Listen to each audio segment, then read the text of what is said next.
The FNRad Snowboard Podcast is presented by Vans. Season 6 of FNRad is sponsored by Wired Snowboards, The Boardroom Snowboard Shop, Anon Optics, Ocean Rose Organics and Crow's Nest Barbershops, Tribute Board Shop in Nelson, BC, and Stance Socks. Wired Snowboards signed Canadian legendary Super Pro Devin Walsh to the team. Devin's designing a new board for next season and has been spotted at Seymour on a prototype. Both Devin and Rob are excited to work together. It's a great development at Wired. You should go to wiredsnowboards.com and choose from their stock shapes and designs, or design a board of your own handcrafted in Vancouver quality snowboard that costs about the same as other brands' high-end stuff. I've been riding my Wired Chase 162 a lot lately, and I have to say it's still my favorite powder board I've ever had. Go to wiredsnowboards.com and buy a board today. Support also comes from Mount Seymour and Grouse Mountain. Go to grousemountain.com to get a Y2 Play Pass at this year's lowest prices. It's good for the rest of the season and all of next year. If you're looking for CBD tinctures, Google Tomahawk Cannabis Extracts. I've been using their CBD tincture and topical pain cream all week. Very good quality stuff.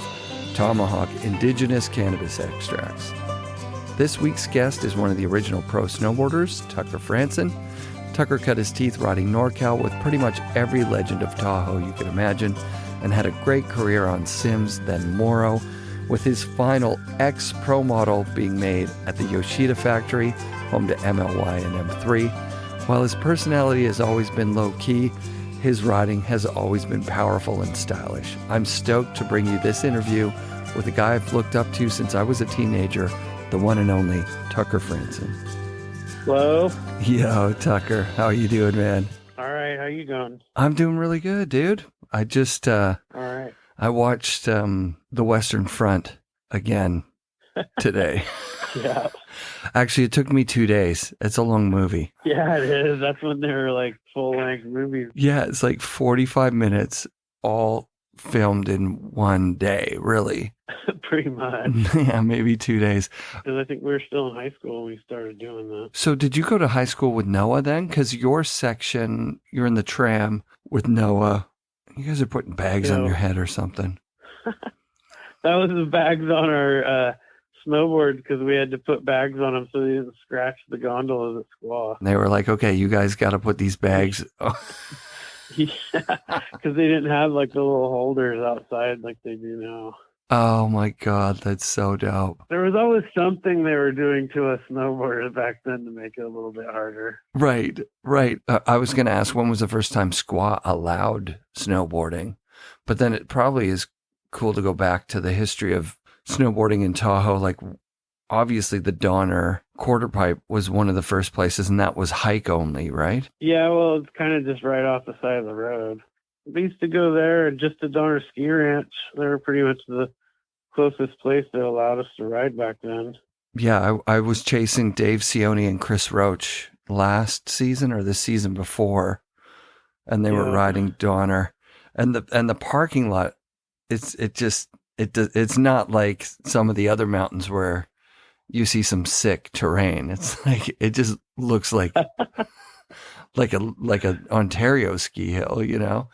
But I guess it's tiny, but there is some really sick stuff there. Yeah, rad. Yeah, I didn't actually end up going. I went past and went to Sugar Bowl, and then Sugar Bowl's got some sick stuff too. Yeah, that place is awesome. Yeah, unfreaking. I'm actually gonna go ride there next week, I hope. Oh, excellent. So do you live? Yeah. You live in Portland right now? Yeah, I've lived in Portland for about 25 years now. Holy crap. But before that, I lived in Grass Valley. That's where I grew up. Yeah. So many people came out of there. Noah came out of there. Like the Roaches. Roach brothers came out of there. Noah's actually from North Bay. And then, so the Roaches and Mike Jacoby and John Cardiel and Chris N. Rad. We're all skateboarders, snowboarders and stuff. Yeah. Oh, that's unreal. Guy Bondarov. What about John? Kind of a lot of people. Yeah, John Baiocchi. How do I say his last name? John Baiocchi. Yeah. Yeah, he's from Chico or around that area when I met him, and he used to work up at Boreal. Sick. They used to have us get certified, and he was the person that certified me to go to be allowed to snowboard at Boreal. Oh, that's so sick. Do you have any You had to idea get, what? a snowboarding license. Yeah. What year would that have been? Like 86? Probably 86 or something. I was just barely old enough to drive up there. That's so awesome. Oh. Yeah, my kids are 17 and 21, and with the graduated licensing system up here, they've been getting their licenses. My daughter's been getting her license for like 4 years or something. It takes forever to get your full license. When we were 16, you did the driving test, and if you passed, you've had your full license, no restrictions. Just get in the car at 16. We drove from Sudbury, Ontario, Northern Ontario, down to like Providence, Rhode Island to surf. Wow. For some reason. Yeah.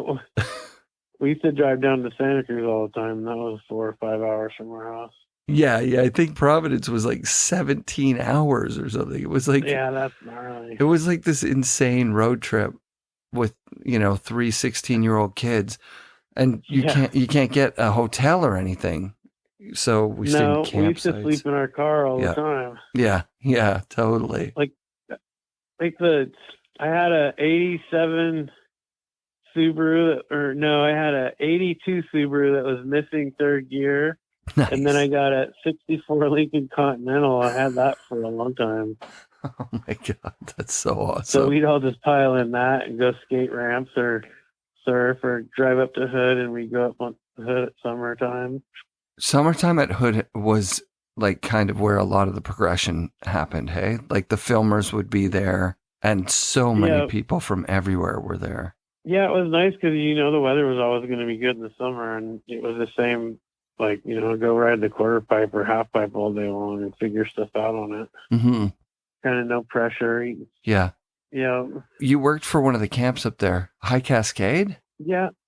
We started at Mike Jacoby, and I came up and worked at the Chris Carroll camp when he very first started on Mount Hood, and then that turned into High Cascade, and I worked with them. Rad. So they moved out of government camp pretty much.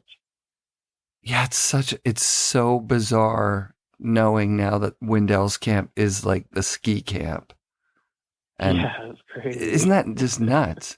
I asked him about it. We were just talking about that the other day because we were up in Govey the other day, and just how like the Rat Skeller was like the snowboarder hangout, and Charlie's was like the skier hangout, and like people would like get in fights between the skiers and the snowboarders, and now it's crazy because like the snowboard camp's pretty much run government camp now.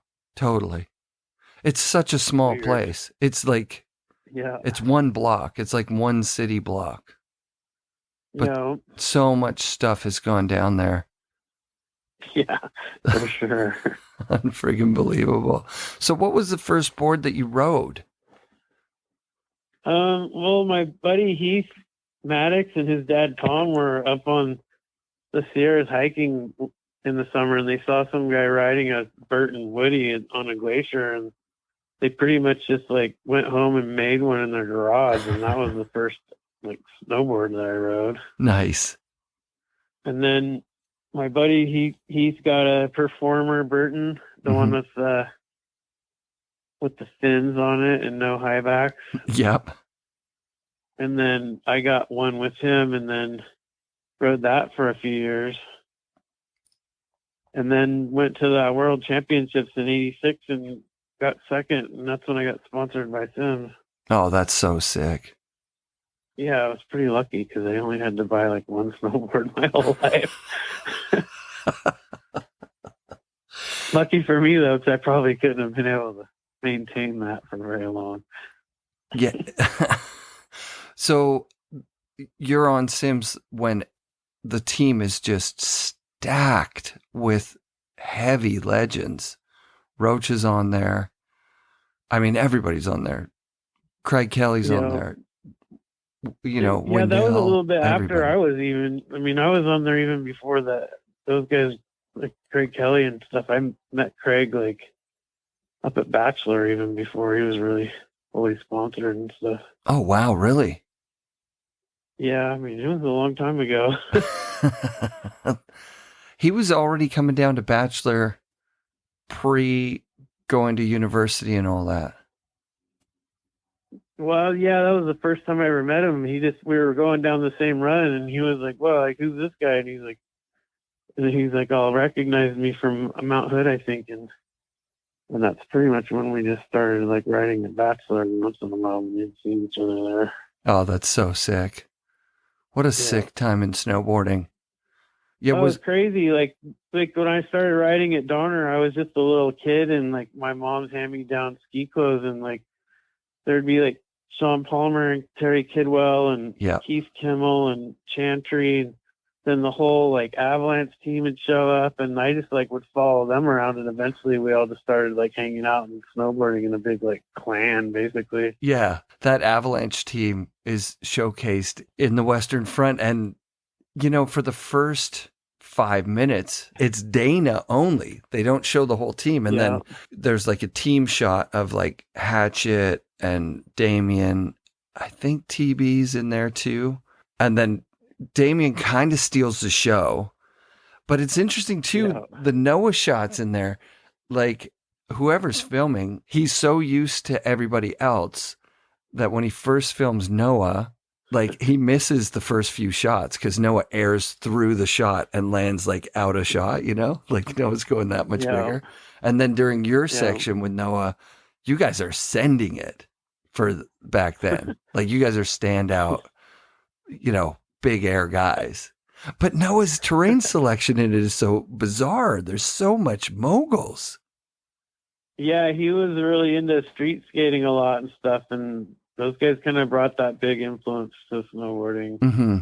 Yeah, him and Roach especially. Kind of where the whole like kind of buttering was kind of like blunt slides on skateboards and stuff, and just like kind of like we always back then we all kind of tried to pretend we were skateboarding because we were doing the stuff that we were like trying to do on our skateboards on snowboards. Yeah. Did you continue to skateboard all the way through? Because you still snowboard now quite a bit, it seems like. Yeah, I snowboard, but I can't really skateboard so much because I've been hurt too bad. Yeah. You know, I'll go to these pump tracks now because they're really fun.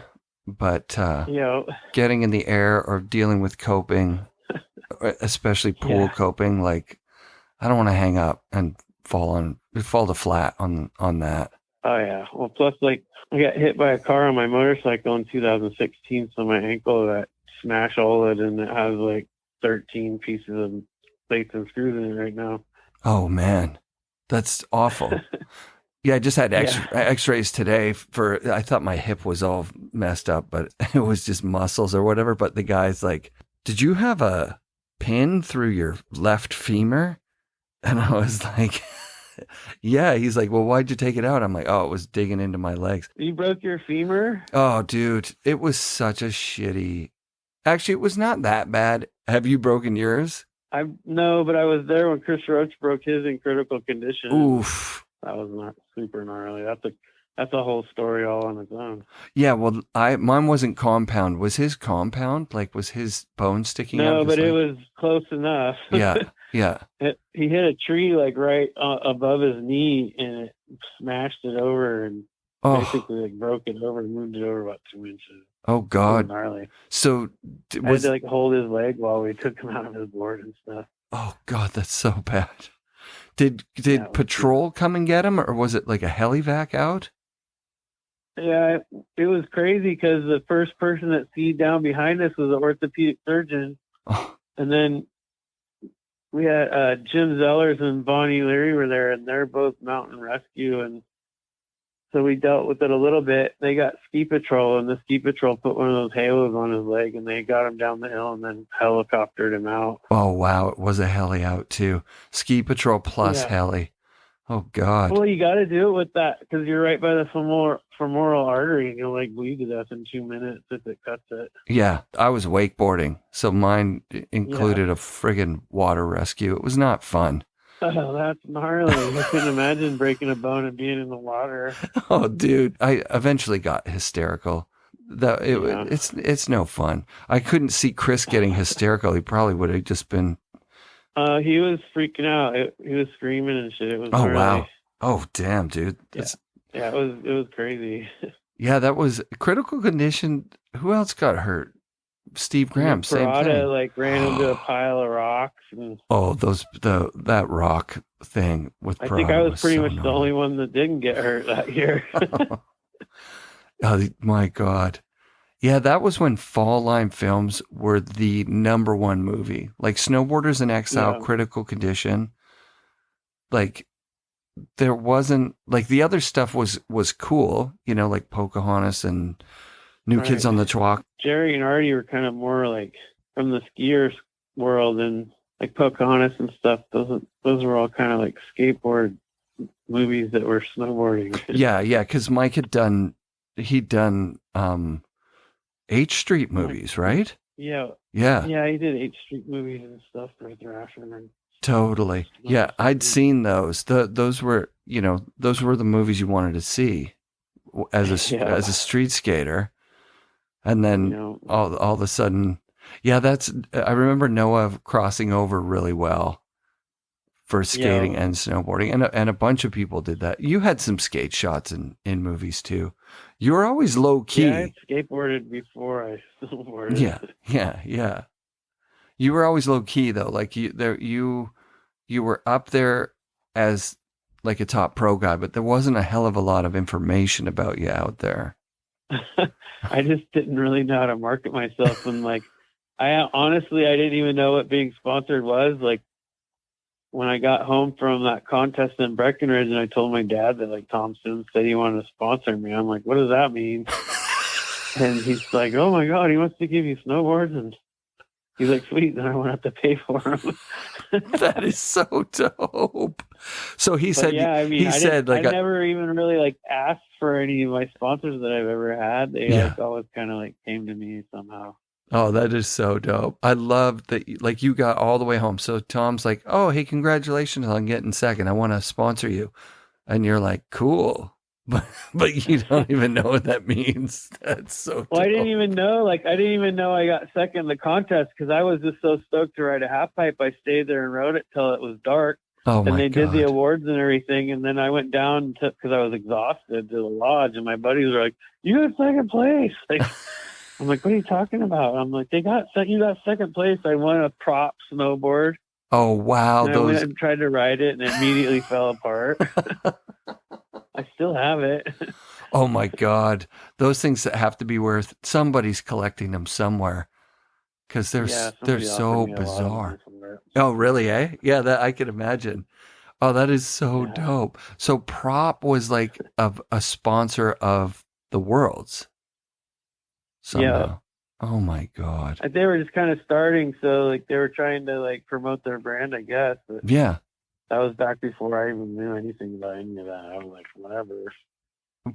What were you doing about boards and boots and bindings, like breaking? Were you like building your own stuff and like were you? Yeah, I mean, my dad was a mechanical engineer, so he like would help us like modify everything, and like we built those cant wedges, so it felt more like the skateboard and rad. And like just wrapped our felt liners with duct tape and got ski boot liners and wrapped them with duct tape and did all the typical crap. Yep. Rad. And if bindings were pulling out, my dad would get a piece of sheet metal and we'd like poke holes in it and make like basically a giant washer over the top of our bindings so they wouldn't pull out. Oh my God, that's amazing. Yeah. Yeah, those Sims bindings were super dope for the time, except for the clasps. Yeah. The clasps kind of sucked. Yeah, that's when we started doing like putting zip ties on them to pull them tighter so that they wouldn't open up when you landed flat and then pop open. Yeah. Oh yeah, right.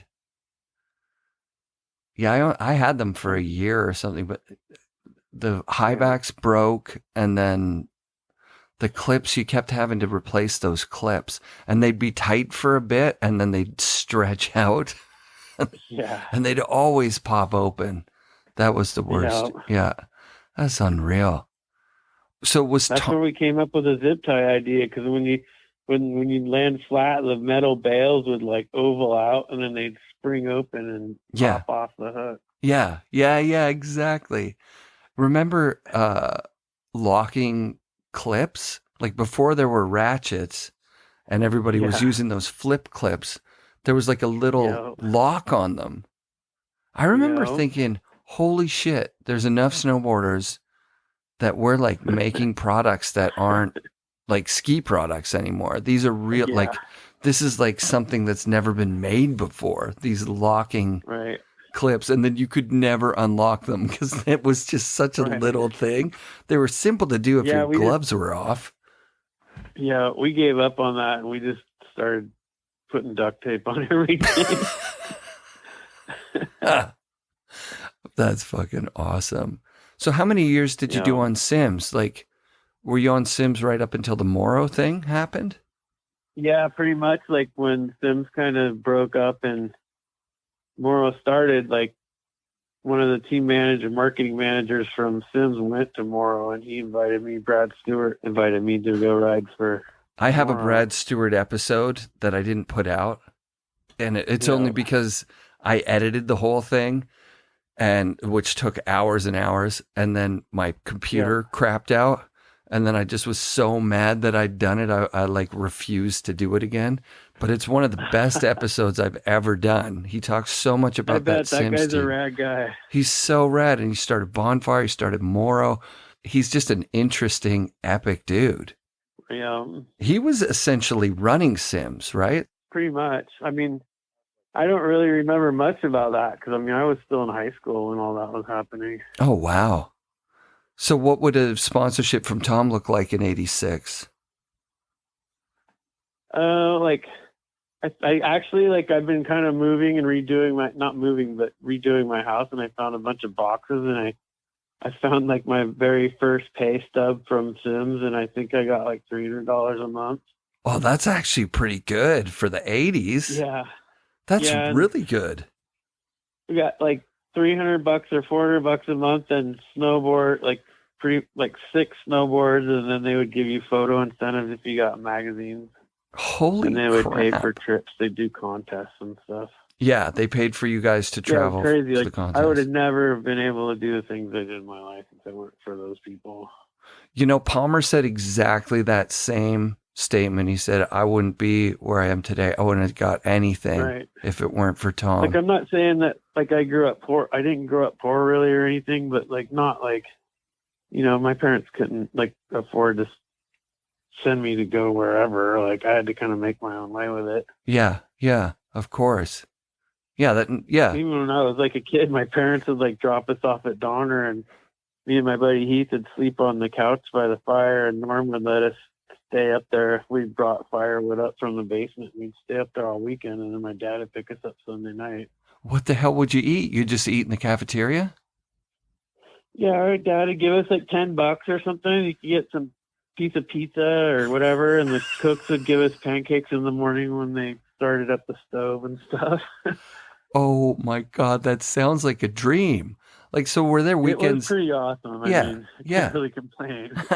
Were there weekends when it just dumped up there? Because Tahoe is legendary for snow. So, like when you lived up in Truckee, my driveway where we lived in Truckee, the elevation was 7,300 feet. Oof. And we had 3 or 4 roommates at a time, and we'd have to go in shifts and blow the driveway out with a snowblower, or you'd be stuck because you get like 10 feet of snow overnight. Oh my God.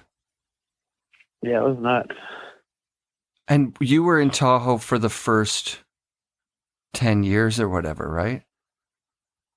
Of your career? Yeah, like grew up snowboarding, and Grass Valley was 45 minutes away from Donner Summit. Mm-hmm. So, and then out of high school, I moved up to Truckee and lived up in Truckee right out of high school. Who would have been up there at that point? That would have been, because Damien was there. I honestly... Yeah, it was all when like the whole like fall line thing was going off and everything. That was kind of when it was always starting to like blow up a little bit. Yeah. Like Chris Roach graduated a year early, and him and his brother moved up to Truckee, and I think they lived with couples. Can't remember who they lived with in that first house. I think Damien and Brandy were there a bunch, though, and Steve Graham and Dave Sione. Yeah, that whole pretty much our whole crew. Yeah. That's so kind of just the Donner ski ranch, like hanger outers.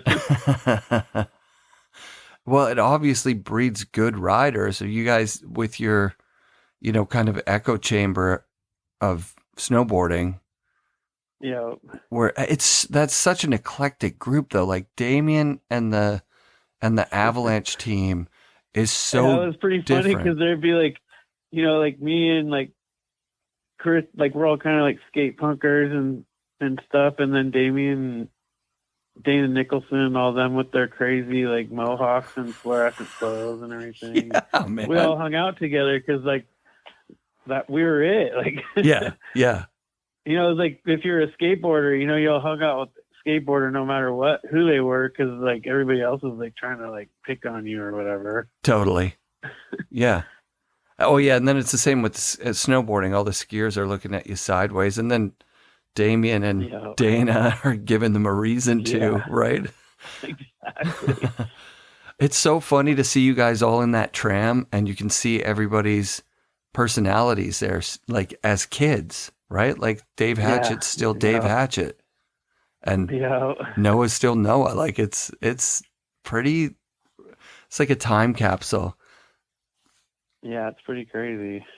And you guys were just like all about getting in the air. That was the thing. It was like a lot of pretty much of getting in the air. That's all we wanted to do. Mm-hmm. Yeah. Tell me about and get weightless. Tell me about Jacoby, because I know he was a solid freestyler before he was a racer, but so much of his career was spent racing that you forget that he was like a pretty influential guy. He was riding Sims before he rode for Burton, right? Like Burton. I know he was so Mike moved to town when I was at school. Like when I was 11, we built a vert ramp at my house, so that would have been like 1981 or something. Yeah. And he moved to Grass Valley from Boise, and and people would just go to the skateboard shop in town, and the skateboard shop guy that owned it, Greg Hansen at Free Flight. Like he'd just be like, tell people I had a vert ramp. They're like, try to find this kid. Here's his phone number. Rad. And we lived way out. Like my nearest neighbor was a mile away. Cool. So people would just like show up at my house, and Mike Jacoby showed up with like full hockey gear because he used to play hockey, and he would skate the ramp in full hockey gear, and that's sick. He would come up with John Cardiel, actually, like, because they lived in this little kind of neighborhood subdivision nearby, and he would come up with John Cardiel, and they used to have a mini ramp, and then they'd come and skate my vert ramp.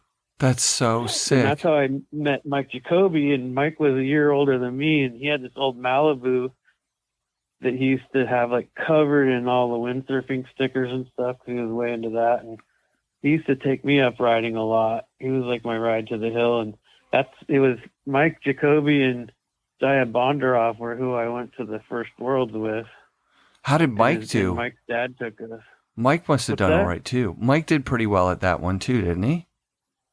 Yeah, I think he got third or fourth or something. I can't remember. Like I was so little and I wasn't paying any attention. And when just like with the whole like racing and freestyle and everything, like we all did all of the events, even in the like Cal Series events and everything. We all raced and we all did half pipe and we all did the moguls, and right. So we all kind of grew up. And Mike and I used to poach with the Cross M guys when they were doing ski training at Donner and run gates with them because they were just like stoked to see snowboarders that could like set an edge, and so they'd let us run their courses all the time, and that's how we kind of got into racing. And I really liked racing because there's no like disputing about whether or not you win. It's like if you go fast, you win. Yeah, totally. So that was kind of something. But then like snowboarding kind of evolved, and I was kind of more into the skateboarding thing of it. Right. And half pipes started getting better. Like you say, you go to that first Worlds, and it's so rare for there to be a half pipe dug that you're just like, I don't give a shit about the ceremonies and all that awards crap. Who cares? I'm only going to get to ride this for one day. They're going to plow it down tomorrow. Yeah. And that was like literally the year that like I saw, like we were driving up to Donner and we saw like when they were shooting that section of Terry Kidwell doing the half pipes at the Donner half pipe. We stopped and like watched them. And then like we went and rode Donner, and then they were all gone at the end of the day. We went there and poached the jump right after they had left. Yeah, that's And sick. then it snowed like 6 feet of snow on top of it the next day and buried it. And we never went back after that for a while. Oh, that's incredible. Is that where the Keith Kimmel shot is from too? The like air to fakie shot that's so sick? Yeah. That session's legendary. Yeah, for sure. That was pretty cool. Yeah, those dudes were... Imagine being like an 11-year-old kid and seeing that happen. I just can't even fathom it. Yeah, when I was 11, there was nothing going on where I was. Nothing. Yeah. Yeah. We were pretty much it where we lived too. Yeah, that's sick, dude. So, do you move when Morrow starts happening? Like, because it's Oregon based, right? Like, yeah, they're from Salem. Okay. I think Kurt Heine told me he was riding at Hood back in the day, you know, and he felt like he was the only snowboarder there by himself. Yeah, and then he sees somebody else on a snowboard and, you know, rushes to catch up to the guy, and it's Rob Morrow. There's like nobody riding Mount Hood. Those guys are just local. Yeah, it was like Heine and who else was up there? Mike Estes was up there. Oh, sick. And Scott Downey. Those were like the first like 3 snowboarders I met up there. Rad. And that was crazy. The first time we met Kurt Heine, it was me and like Mike Jacoby and the Roaches and Sione, and we just drive up from Grass Valley in the summer to go snowboarding, and there's the half pipe already built for a couple months or whatever. And we remember Kurt Heine was trying to backflip over the half pipe, and we're like, do it, you're almost doing it. And he's just like flipping and like splatting into the uphill side of the wall. I'm like, holy crap, like how's this guy even surviving? And he finally did it after like 3 tries. It was nuts. That is nuts. Damien did a backflip over the half pipe at Blackcomb's, legendary as well. I remember seeing it. I remember that. Yeah. Did you ever come up to Blackcomb and do the summer camps up there too? I didn't do the camps, but we did the contest up there. I still have like my old Blackcomb contest T-shirt and stuff. Would that have been the West Beach Classic? Yeah. Oh, wow, man. Yeah, I think I did a couple of those.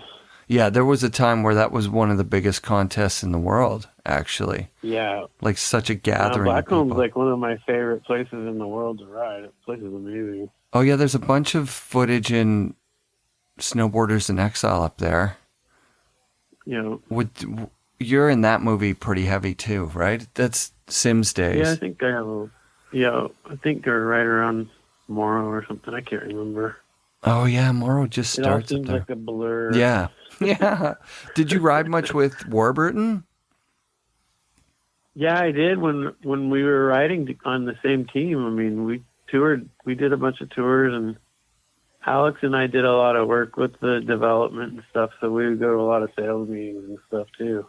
Yeah, how fun was that? Figure out what the reps and stuff were wanting. Yeah. Were you... Pretty good. Yeah, your dad has a background in mechanical engineering. Did you have that kind of propensity for design and the technical stats and all that kind of stuff? Yeah, for sure. And that was kind of when Sims was ending, and I was either going to ride for Santa Cruz or Morrow, and I took both the boards up to Mount Hood, and I was kind of weighing, like, I definitely wanted to be able to build my own snowboards, and Morrow is like right nearby, whereas all the Santa Cruz boards are being built in Austria. So kind of that was a huge influence on me going that direction. Plus the Morrow boards to me just rode so much better. Yeah. Like just right out of the box. Yeah, they were very forward thinking in their designing, right? Like they were leading the way when that spoon came out, and the before Todd had a board on there, like the only board that wasn't the greatest was that first Morrow flame board. It was, that was Rob's trying to copy a Sims half pipe. It wasn't good. Yeah, I never rode that one. I rode the generation after that. They were fire. Those were great boards. Yeah. Yeah. Yeah, I rode that one rotated ellipse. Oh, yeah. Print board. I forgot about that. That's some sick technology. Board. Oh, nice. Really? Oh, that's epic.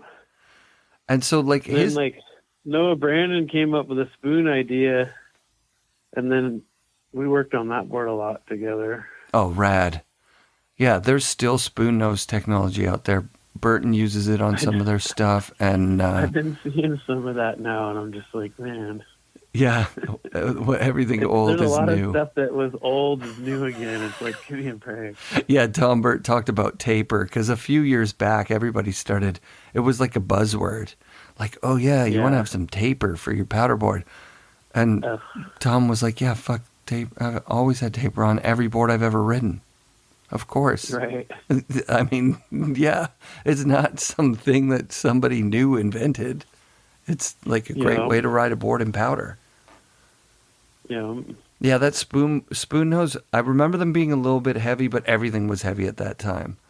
But the shape of them were perfect. It's funny because like I have a pile of prototypes because we used to use extra special materials in our boards. Yeah, yeah. Like we didn't ride stock snowboards ever. Rad. And I have a bunch of them downstairs that are super light, like 5-pound snowboards back when they were like 12 pounds. Yeah, exactly. That is so light. Oh my God. And so those would have just rode like amazing. Yeah, after I started hand building or being able to build my own boards, I pretty much would just like, hand sand the cores and put my own flex patterns in and just order special fiberglass and stuff. Wow. What was your flex? Were you like a stiff board guy or something more flexible? No, I liked really soft boards. Me too. I'm the same. I still do now. Yeah. They're just way more fun. I've noticed that a lot of modern boards are super soft, and we used to always fight with the engineers about it because they always wanted to be stiff because they thought it made them stronger, but then we figured it out that like stiffness and strength is not the same thing. Absolutely. Well, some dudes really love, I just talked to Brian Savard last week, and he cut his teeth on a Damien dagger. Did you ever try one of those out? So gnarly. They were so gnarly. No, they were just way too stiff. I always knew those boards were way too stiff for me. Yeah, they were crazy. But he just got used to stiff. Brian did, and so like that carried on throughout his whole career. I can remember pros out here just wanting like super stiff bindings, super stiff boots, super stiff boards, and I just, you know what? Maybe I'm a small mountain rider or something. I like my board to flex so I can tell it where it needs to go. And it's like skateboarding more. It's kind of more like floating underneath your feet instead of like pulling you around and stuff. Yeah. It's kind of like the hard boot, soft boot thing. Did you ever do did you race in hard boots or did you race in your soft boots? No. You never did. No, I raced in soft boots and then it became too difficult. Yeah, like the hard boot guys were starting to really take over. Yeah. Yeah, because Roach won the GS the year of that they filmed for Western Front. He says it in the Western Front. Says the course was good. I liked it. They said it good. Like I won that.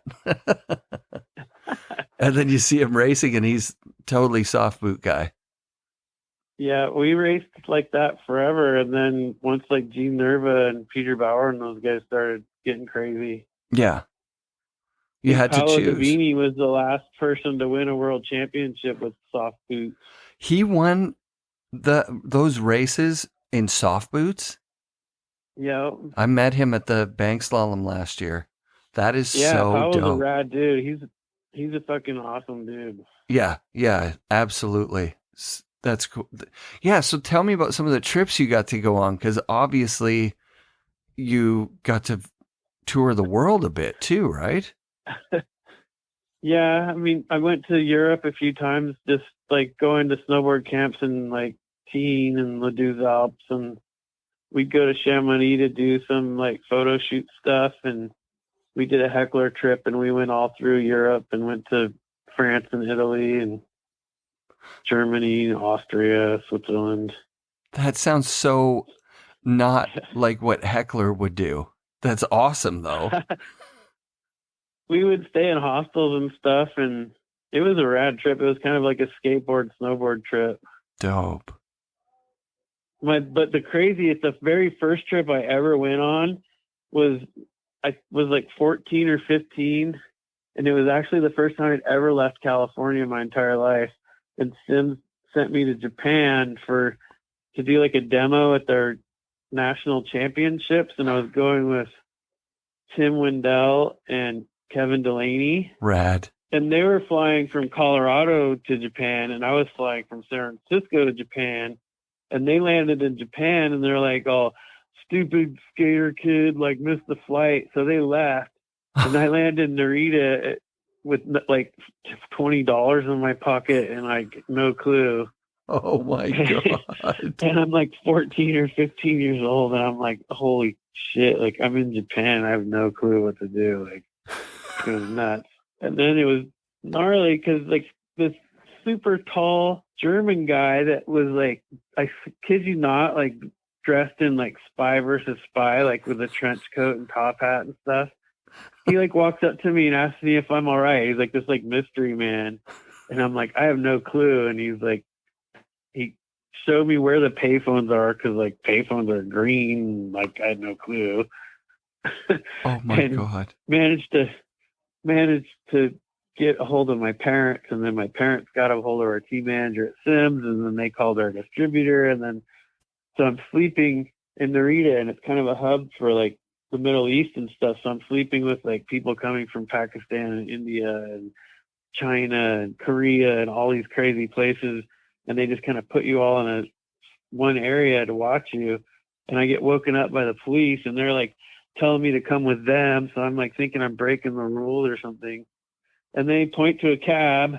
They send me off in this cab, and I go to a Holiday Inn in downtown Tokyo, and they like send me off to my room. And the next morning I rode trains for like a day and a half to get up to Hokkaido to where those guys were. And they're like, holy crap, you made it. Oh, like, yeah, like we thought you missed your flight. I'm like, no, like here I am. oh my fucking God. And you're 14. It was crazy. Yeah, it was crazy. And then so Mr. Hossie, the guy that like sets up the distributorship over there, sends his assistant, and this girl is like barely 100 pounds, and I was a dumb kid, and I brought like every snowboard I had with me. So my bags weighed like 90 pounds, and like she could carry my backpack, but like everything else was way too heavy. And like we had to go through like that crazy intersection in Tokyo that you see all the time, because the train station's right there. And I'm like lugging all my shit through like that whole like typical like Tokyo madness. And it was nuts. God. This is your very first trip. Yeah, ever. Like, I mean, my parents, like, we go to San Francisco and stuff. It's not like I'm like totally ignorant, but like, holy crap, dude! Like Japan. Unreal. And how were you with the food? Because they don't have typical North American food. Yeah, my family kind of grew up eating weird food anyway. So Cool. My dad used to do a lot of commercial refrigeration on like the fishing boats in Monterey Wharf, and he used to work on all the Chinese restaurants, like do their ice boxes and stuff. And he would do a lot of like trade for work for food and stuff. So we'd go eat like crazy meals and Dope. eat all kinds of food. And, you know, we used to roast pigs and stuff growing up. And so I was kind of used to eating weird stuff. Oh, that's good. Yeah, I think Derek Scott talked about going to Japan and just being like, there was nothing there I could eat, man. Not a thing. I don't really like It was fish. definitely weird. Like, I mean, for breakfast, you have like salt water with a raw egg floating in it. You're just kind of like, I'm just going to eat about 4 pieces of toast. That's pretty amazing. Yeah, and I think about kids too, right? A 14-year-old kid, you're like, is there some ketchup for this weird egg thing? Or yeah. Yeah. I remember we had this banquet and they had bento boxes, and they had some of these fish that were like bottom fish. Yeah. And they would pull them up and their eyeballs would pop out of their head and their guts would pop out of their mouth. Oh, and they put the whole fish in the fryer, and then it's just like fried fish with its guts hanging out of its mouth and its eyeballs poking out. I mean, it was nice, like white fish. I don't know what it was, but it was like, it tasted good, but oh man, it was crazy with his eyeballs poking out of his head and everything. Unfucking believable. That's so dope. Yeah. So did Wendell and Delaney kind of take you under their wing, or were they kind of those were pro snowboarders. How old would they have been? They would have been in their early 20s, I'd imagine, right? Or Yeah, probably. I mean, they were quite a bit older than me. Like, they were off doing stuff that I wasn't involved in at that time. But I mean, we had a distributor, and they had like their reps and their like team riders and stuff that are kind of my age or around my age. So kind of just hung out with them, and they all spoke pretty good English. So Lucky. It wasn't too weird, really. Yeah, mostly snowboarding. What did you think of the snow the first time you went to Japan? Well, it was back when they didn't allow you to ride in the trees. Right. Because of their religious beliefs, they believe that everything has a soul, and they don't want you to like disturb the plants and stuff. But like, so we didn't get to ride in the trees.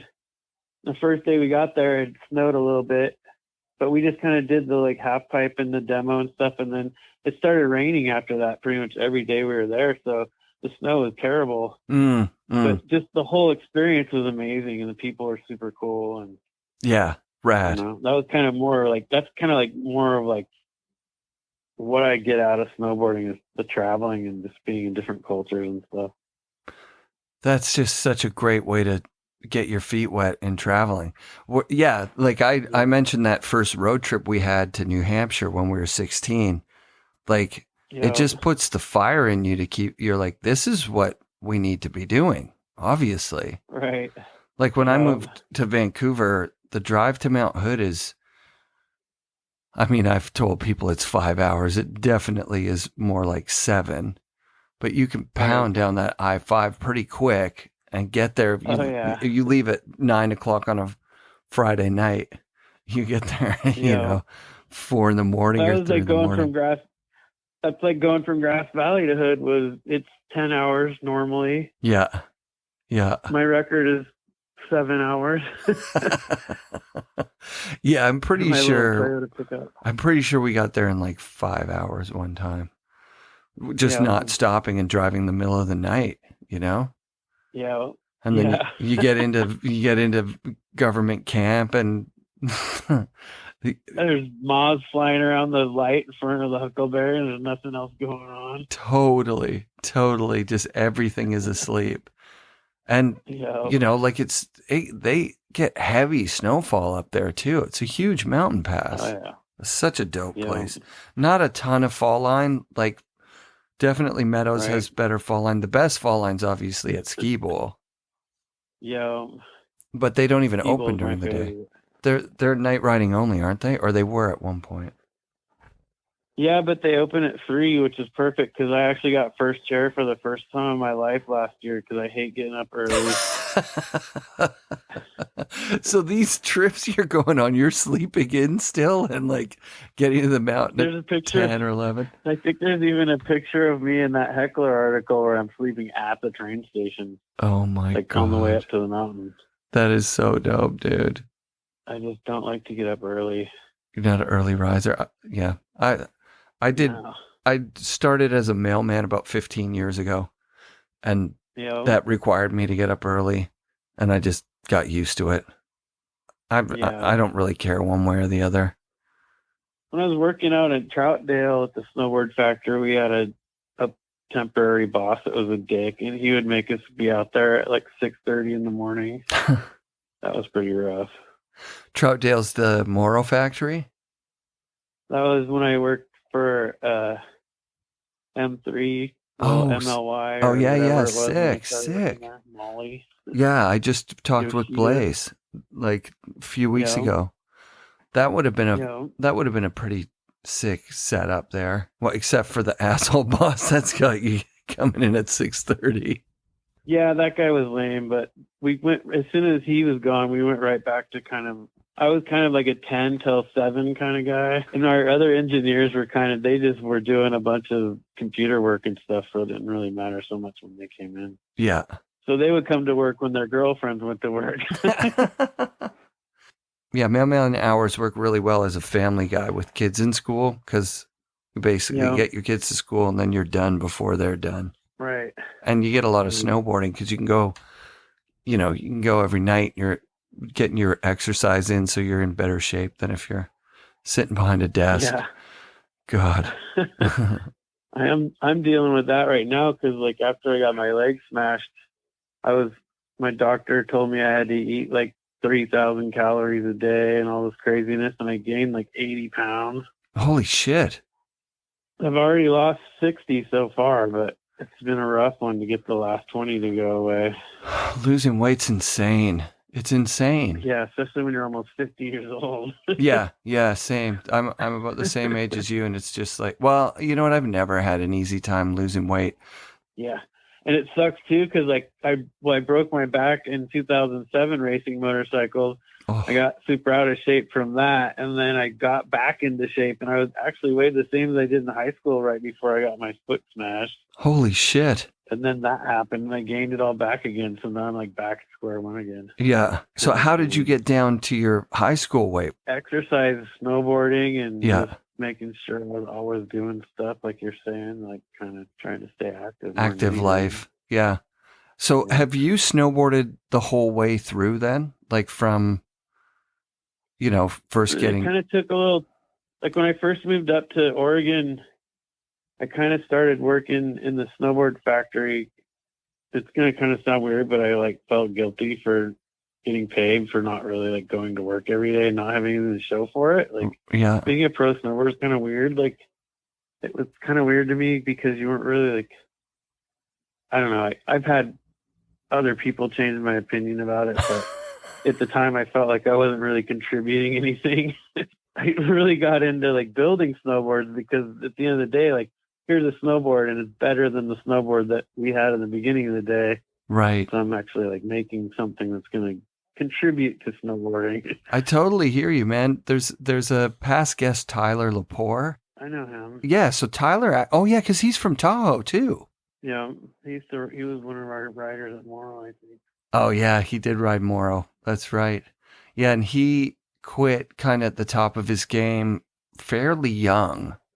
And now he's starting to look at it going, fuck, why did I do that? There was like a drive to get like a real job. You know what I mean? Right. Like being a pro snowboarder just seemed like... Yeah, I know what you're saying. Yeah. That's an interesting thing. Did you ever regret it? Like when your boss says you got to come in at 6:30 in the morning and you're like, fuck. No, because like I always made sure that like when I worked at Epic out in Troutdale for the Yoshida group, I had in my contract that I was supposed to go snowboarding 3 days a week because I was building prototypes and that was part of the development. Sick. So I always had an excuse to like go snowboarding if I wanted to, and I couldn't really say no. Oh, that's so dope, dude. That's the best contract I ever heard. It. Yeah. But like at the time I was kind of just, I blew my knee out. I had to get surgery on my knee, and I was taking some time out from that. And I started road racing motorcycles, and I kind of got way more into road racing motorcycles than snowboarding, and did that for a while. Yep. I got hurt again. Oh man, that was also a time where freestyle snowboarding had gone to a point where a regular dude couldn't do it. Right? Like if there's like a limiter when you start snowboarding, for most people, there's a limiter. Right. For where you learn these tricks, you're progressing, then you get badly hurt, and then you kind of, you have in your bag kind of what you've learned, but like the progression that the other kids are doing, it's like, okay, I'm not going to learn that stuff. I don't need to learn that. I'm just going to do what I do. And so I could totally see in that point where like jumps were getting insane, like just so big that the average person couldn't even really straight air them. Plus, like we started doing like we were doing the very first big air contest and stuff, and they were kind of just guesswork by the cat driver when they built those jumps, and they weren't like how everything's kind of like engineered nowadays a little bit more. Oh, definitely. Back in the day, it was like people were getting paralyzed at our contests and stuff. You know, there were like guys that were just trying hard to like, you know, to make something in the snowboard scene in themselves, and they'd just huck themselves and get really hurt. Yeah. And the jumps weren't that great. And that just kind of made me kind of get turned off from it. And then I got hurt. I blew my knee out pretty bad in a border cross contest up at Mount Hood for Vegetate. And that was pretty much the end of my whole like competing. That was it. Yeah. Cause was there a long recovery from that? Like years waiting to get the surgeries and all that? When I did my knee, it blew everything off except for like 4 tendons on the outside of my knee. So everything else in my meniscus was torn and folded back on itself. And so I got surgery on that, and it just didn't never really heal up very good. And that point is when I started doing the racing thing and kind of refocused myself on more engineering stuff instead of being like a pro snowboarder. Yeah, Don Zabo was talking about his suspension, like it needs to be outside his body because his body's suspension is toast. So I could see racing motorcycles. It's like you still get all the adrenaline out of it, and it's lower impact on your body until you crash. Right. And that's the way road racing was too. I mean, you're fine, and then all of a sudden you crash. You're guaranteed to break a bone, and I crashed a lot. So. Oh, man. Holy shit. So I'd love to talk about the Morrow years because the whole time you're at Morrow, you're a team rider, right? Is that right? Yep. And then kind of just tried to get more into design and stuff because I knew I wasn't going to be able to snowboard forever. So I wanted to like kind of build some kind of job for after snowboarding. Nice. And that's when I started building a lot of prototypes and working with the reps and stuff to go out and to like meet shop people and like see what they were wishing that snowboard companies would do. Yeah. And then we would kind of bring that back and try to develop our boards and bindings and stuff towards like that type of thing. Sick. And just really shortening like prototype time down. Yeah. Like development for a board or whatever. Like it used to take forever to develop a snowboard, and I was always so frustrated with it. And I kept working on doing that kind of thing at Morrow, and we turned stuff around from, it used to be like a 9 or 10 month deal to turn out a board, and we got it down to a couple months. And then when I started working at Epic for Yoshida, we got our prototyping down to where we could come up with an idea for a board and have it built in probably 3 days. Oh, that's so dope. Yeah, so that was a big leap for us. And I kind of learned a lot of that stuff at Morrow, working with everybody there, Rob. And he had a lot of his family Neil involved Morrow. in that too, right? Yeah. Yeah, like his uncle kind of, and his dad kind of put in a bunch of investment money into it and started it up for him. And then Rob's cousin Neil was the head engineer. Sick. And then Rob kind of knew everybody from the snowboard industry they pulled in. Mm-hmm. Did you work on Todd's board at all? Well, like I used to live with Todd in Breckenridge, and we were doing the pro tour, and I would fly into Bend, or I'd go up or fly into Portland, or I'd go to Portland all the time, and he'd always be like, build me a board. It was either me or one of the other guys at the factory would build them boards, because we do like our sanding the cores and cut noses and use different materials stuff. So Rad.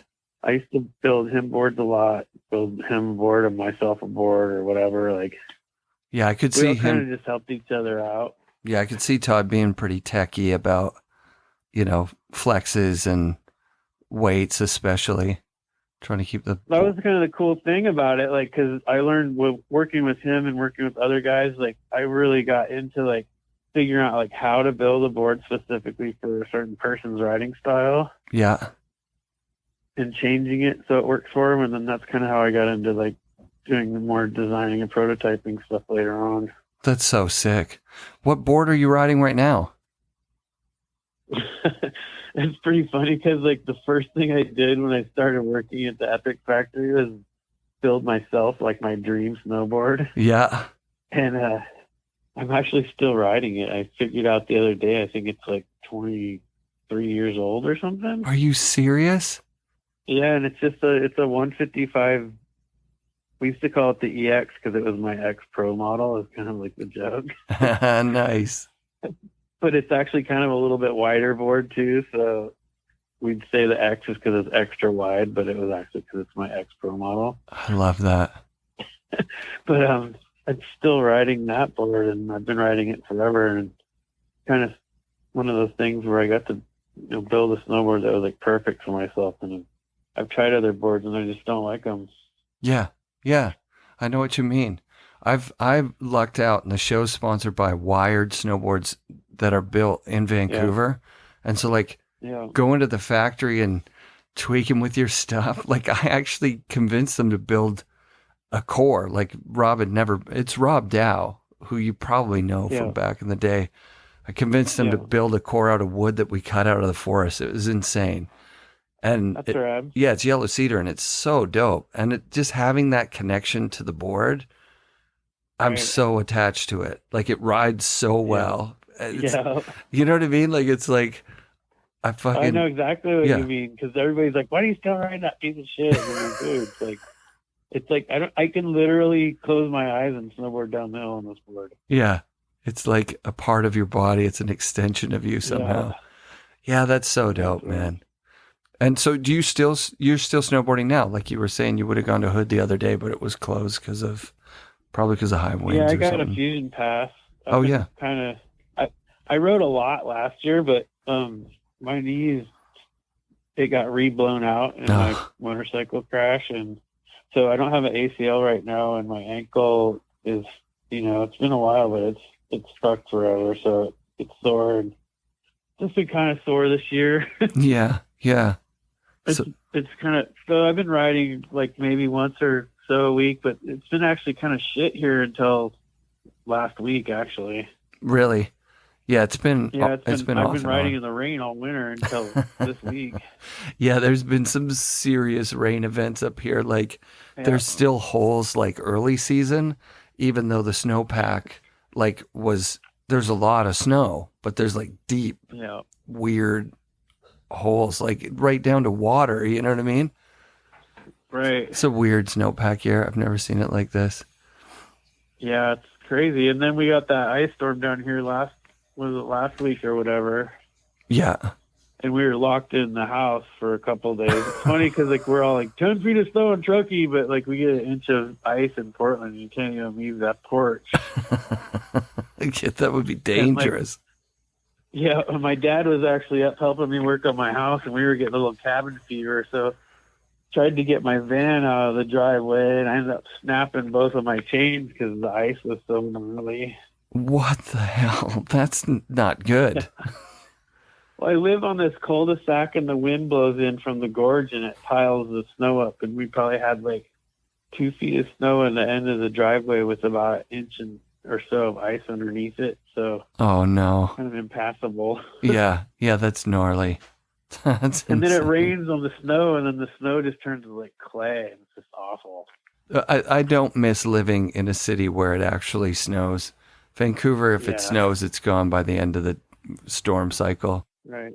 But then it dumps in the mountains, so you just, a hairpin or two before the parking lot, the snow line starts, and then people are off the road left and right. Everybody's in the ditch. Well, that was the thing, too. Timberline shut down the other day because kooks were, crashing on the road. Yeah, I could see it. Yeah, that's the exact road that we have here. There's an Instagram called the Govey 500. Oh, no. And it's just kook photos of traffic in Govey, people going up there because it's ridiculous up there nowadays. Oh, I can't even imagine with the pandemic. Did the pandemic do the same thing to Timberline that it did up here? There's nothing else to do, so every single person is up there. It's like that with everything. When I was hurt, I was going out in the woods and hiking around to try to rehab and stuff, and there's never anybody out there. And now it's the planet is covered with garbage and toilet paper everywhere. Oh no. That sucks, dude. That sucks to hear. It's all city people with their brand new Subarus and their puppy coats, and you're just go back to your cubicle. Yeah, I could see that with the pandemic. Everybody would have crowded to their cabins in Govey, right? All around Government Camp would have been overrun with people running out of the city to hide. But then there's no supplies up there. Exactly. They shut everybody down and they made them quit when the pandemic first started. Right. But now it's they're I think they just opened up indoor dining and stuff up on the hill, and Oh, wow. in the madhouse. I've had some And it's great like every time the stays up there. COVID starts to go away, they totally open stuff up, and everybody like panic socializes, and it gets worse again. Yeah, that's a bummer. That's just a bummer. Oh my God! It's God. irritating because I want to travel. Like I want to go to France next year for my 50th birthday and like snowboard, and I can't go anywhere. Yeah, hopefully Super by next frustrating. year it'll be okay. I'm thinking Yeah. they can't do another year of this. It's just too chaotic. No, our governor said that normal middle-aged white guys like me are supposed to be able to get a vaccine by like the middle of summer. Yeah, So, I heard July for us up here, which is I Yeah. don't know. Then what? Then we can travel? I don't know. Hopefully. yeah, I think so. Because I mean, in Oregon, our numbers are going down on their own without vaccines because everybody's pretty careful about masking up and everything. Yeah, Oregon's pretty cool. I'll go to like California though, and people down there in the little hick town that I come from are just like blowing it. Oh yeah, like they don't believe in it. Like they're fighting against Right. the masks and things. Yeah. I can Yeah. see where it comes from. Like it's definitely not Right. helping. Holy shit. No. I got the swine flu when it first came through too, and that was super crazy. So I kind of have a little, like, I kind of get it. Yeah, my buddy got that actually. He got H1N1, whatever that was. Swine Yeah, flu. I think that's what the that was. swine flu. And he's had actually bad shit happen to him after he got shingles. And the doctor was like, "Well, that's because you had that H1N1. It really fucked up your Great. immune system, right?" Like, so he's like, "Holy Christ, man! You kidding me?" That's gnarly. Yeah, he got it when we were in Mexico. I was staying with him. Yeah. Like it was. That's crazy. I should've got mine when I was in Mexico too. I was in Puerto Vallarta, Oh, Loda man. Marcos. No way. And did you know when you were down there? Because he didn't know till he got back. He was on the last No, leg I didn't of his know thing. either. Yeah, he was trying to get I home. thought I just got Montezuma's revenge or something. Yeah, that's what he was saying. Exact same thing. But I was working at a machine shop. We used to build race cars, and my boss had cancer. And he's like, if you ever feel sick at all, you have to leave immediately. And I remember I was machining ahead, and like I just felt this like fever come over my body. And he's like, "Oh, you don't look good." He's like, "Get out of here." And I left, and then I went to the doctor, and they're like, "Yep, you got swine flu." What did they do for you? Were you just bedridden and drank lots of fluids? Yeah, I was bedridden for a week, and I ended up getting double pneumonia. Oh, fuck. And I had a fever that spiked to 107. Oh, my and God. I had between 103 and 105 degree fever for like 5 days. And like my doctor was like, check your temperature every half hour. And if it stays at 107 for more than a half hour, you immediately have to go to the hospital because you'll cook your brains. Yeah, my buddy got off the plane, thought he had Montezuma's, was trying to drive home, and halfway home, he just pulled over in the major city and went into the hospital, and he was there for a week. Yeah, it was no joke. Like, it was like a big deal. Yeah. So, like, yeah, I guess having that, then people talk about COVID, and they're like, it's just a flu. You go, yeah, well, swine flu sucked, man. Sucked bad. Yeah, I almost died. Yeah. I'll tell you about the flu. Yeah, man. Dude, it's been such a great honor to talk with you. Tucker fucking Fransen. Unbelievable. Yeah. It's such a nice guy, too. That's dope. I wasn't sure whether you'd be more quiet because, like I said, it was like in the movies, you just look like you look That like is also quiet 20 kid. years ago. Yeah, 30 years totally. ago. Yeah, I guess that Western Front would be 30 years by now. Oh, yeah, easy. Yeah. Unfriggin' believable, dude. Awesome. Well, thank you for everything that you've done for snowboarding. And like I said, I'm going to want to reach out to you again. I'm going to be doing some history of snowboarding episodes coming up for season 10 that are pretty in depth. And you got a great memory, and you were there for a lot of this really important stuff. So I'll be hitting you up. Cool. Awesome. Thanks. Maybe someday I'll be able to come up and go ride with you guys. It looks like you're getting good snow up there. Yeah, we've had a great season, and it would be cool to see you and Alex Warburton shredding together. That'd be rad. Yeah, I haven't man. seen him in years. I actually found a base plate that he built when he was at Morrow in my basement the other day. No way. And now he's still designing for Yes. Yeah. Very cool shit too, actually. Some kind of Morrow-y stuff with it's got like some big powder profile noses with like foam inserts and shit that's see-through. It's pretty cool. Yeah, that's rad. And just such a incredible shredder, like gnarly fast. It's like those Whistler guys ride like too fast for comfort for me, man. That's the way we rode in NorCal, and everybody was like, damn, you guys ride fast. Yeah, too fast. It's because you got to go fast to go back up the hill to hit the quarter pipe in the right spot. Fucking rights, dude. All right, I'll let you go. Thank you very much again. Cool. I'll text you a link to it on Tuesday night or Wednesday when it comes out. All right. Thanks, Tucker. I'm not like super like hip to the whole like hashtag thing, so don't get bummed if I don't hype stuff, because I actually don't know how to do that. No, I was just gonna give it to you so you could listen to it, but I'm no worries on that one at all. Stoked, dude. Rad. Thank you very much, man. All right. Have a good night. Yep. Later. FNRad shoutouts this week to Tucker Fransen. Thanks for doing the show. And Zach Winan, you've won this week's FNRad Foundation fundraiser prize. I'm going to send you an abnormal skateboard deck. Thanks for supporting the FNRad Foundation. Listeners can support by sending a e-transfer or PayPal payment to fnradfoundation@hotmail.com. I'll be drawing for prizes sporadically, and then we're going to do a big fundraiser push at the end of the year. Thanks to all you listeners out there in podcast land who've been sending me nice messages. Guys like Connor Brandt, Roger Allen, Ryan Chauncey, Seb Ledger, Ken Hill, Mike Choi, Brad Tadonio, Kyle Walker, and snowboard legend Jason Brown. Also, thanks to listener Nick Velabeer, who sent me some amazing smoked salmon. Can't wait to eat that.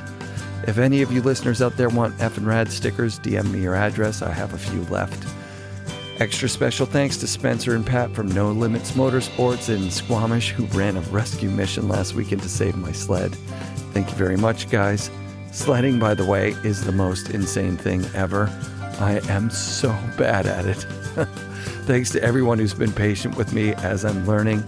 I can't wait to be better. Oh my God. Be sure to come back next week for another episode of the FNRad Snowboard Podcast, presented by Vans and brought to you by SIA Productions.